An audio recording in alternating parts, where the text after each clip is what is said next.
안녕하십니까? 배팅 부동산 국토부 장관 자리는 정치인의 무덤이다. 김현미와 원희룡 진행하도록 하겠습니다.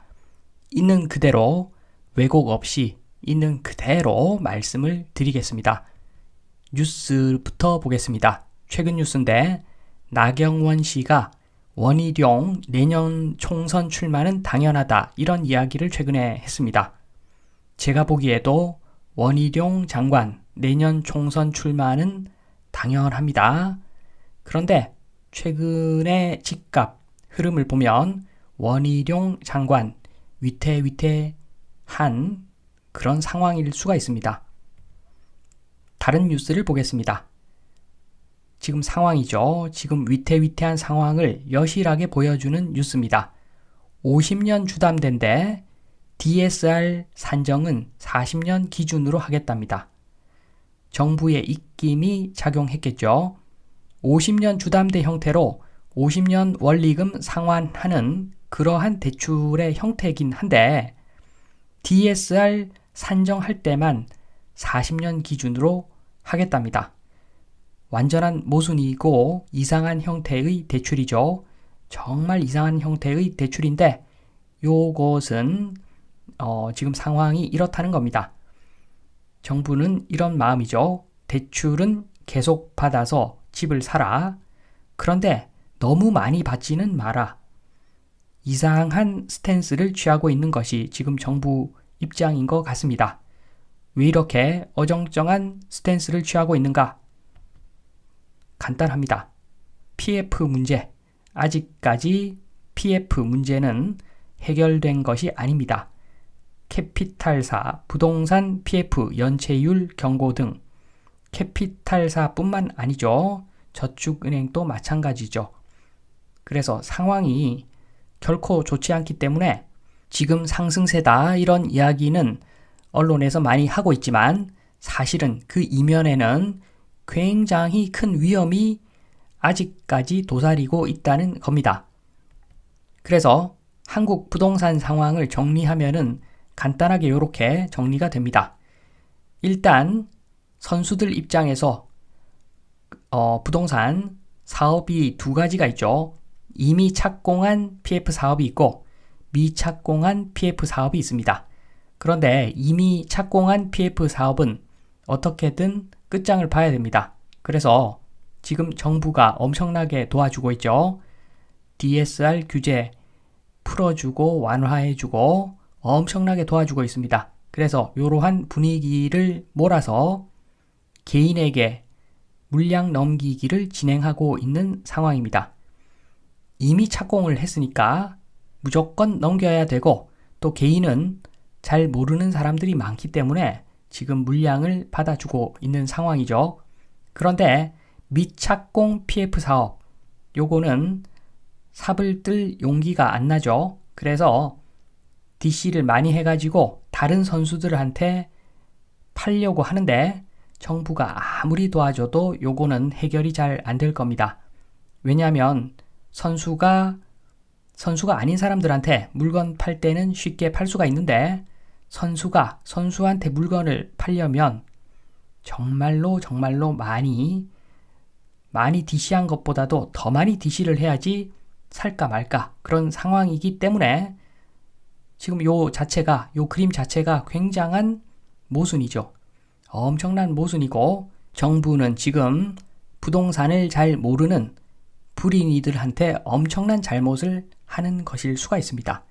개인이 지금 받아주고 있는데 요거 손실이 거의 확정적이다 라고 볼 수가 있습니다. 사실은 한국 부동산 상황, 방금 말씀드린 한국 부동산 상황을 사진으로 이렇게 표현을 하면은 이렇습니다.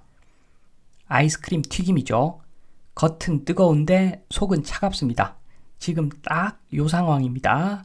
딱 요 상황이고 이대로 두면은 안에 있는 그 아이스크림이 녹으면서 튀김이 엉망진창이 될 겁니다. 그래서 지금 위험하다, 위태위태하다는 이야기가 요 이야기인 겁니다. 국토부 장관 한번 보겠습니다. 천재가 가도 고민 많은 자리가 국토부 장관 자리죠. 그래서 제가 무덤이라고 표현을 했고, 선거할 때만 하더라도, 대선할 때만 하더라도 전 정권 욕하면서 김현미 장관 욕을 엄청 했을 건데, 사실 지금 마음속으로는 이렇게 생각할 겁니다.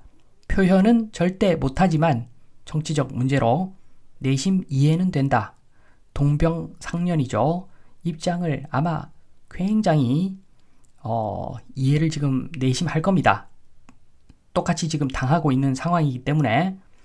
그러니까 지금 대한민국 부동산은 한 달 공부만 하면은 초딩도 파악 가능한 그렇게 단순한 내용인데, 그런데 엄청난 모순 덩어리죠. 답이 없습니다. 천재가 와도 절대로 해결할 수가 없습니다. 문제 자체가 모순이기 때문에 해결이 안 되는 거죠. 이러한 억울한 상황에서 아마 동병상련 느낄 겁니다. 지금 요 기사는 원희룡 장관 초기에 나온 기사인데, 김현미 전 장관처럼 집값 전권을 받은 원희룡, 김현미처럼 실패하면 정치적으로 독배를 드는 것이다. 이러한 기사인데 좀 해석을 제가 해보면, 여기서 전권을 받았다고 했는데 원희룡 장관이든 김현미 전 장관이든 전권을 받았다는 표현이 있는데 절대 정권이 아닙니다. 정권이 아니죠. 국토부 장관보다도 오히려 기재부 장관이 부동산에 더 큰 영향을 미칠 수가 있을 겁니다. 억울하죠. 김현미 장관, 원희룡 장관 둘 다 굉장히 억울할 겁니다. 전권은 무슨 놈의 정권입니까? 정권 아니죠. 그리고 성공을 한다. 그거는 방법이 요거밖에 없습니다. 어차피 해결 안 되는 모순적인 문제이기 때문에 아이스크림 튀김 상태 유지한 상태에서 정계에 복귀하는 거, 요게 최선이라고 저는 봅니다. 다른 거 한번 보겠습니다. 땅 짓고, 요거 장관 초기인데 원희룡 장관 초기에 김현미 때보다 1000배는 유리하다. 이런 이야기를 했죠. 실제로 많은 사람들이 김현미 장관 때보다는 훨씬 더 원희룡 장관이 유리하다. 이런 이야기를 많이 하는데, 그러니까 오히려 부담이 100배죠. 여기서 만약에 부동산이 폭등까지도 아니고 조금만 더 올라버리면 전고점 돌파만 하더라도 천하의 나쁜 사람이 되는 것이 지금 상황입니다. 천하의 무능한 사람이 되는 것이 지금 원희룡 장관이 처한 상황이죠. 그래서 만약에 전고점 돌파한다. 그러면 김현미 전 장관하고 똑같이 정치적으로 아마 생명이 끝날 것 같습니다. 반면에 폭락을 한다. 경착륙을 한다. 그러면 유권자의 30%에서 40% 정도를 아마 잃어버릴 수가 있습니다.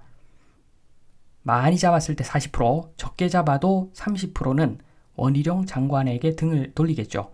폭락을 하면은 삶이 어려워지니까 그것도 문제입니다. 그래서 원희룡 국토부 장관 대처 방안은 요거입니다. 요거. 지금 더 튀기면 속이 녹아버리죠. 냅두면 튀김이 눅눅해지죠. 이러지도 저러지도 못합니다. 지금 장관. 그러니까 찬스를 잡아가지고 최대한 빨리 국토부 장관 자리에서 엑시트하는 방법밖에 없습니다. 국민들을 위해서 부동산 연착륙 서서히 내려가는 것이 맞는데, 그런데 장관 입장에서는, 국토부 장관 입장에서는 충분히 이런 생각을 가질 수 있다. 이러한 내용을 그냥 있는 그대로 생각대로 말씀을 드렸습니다.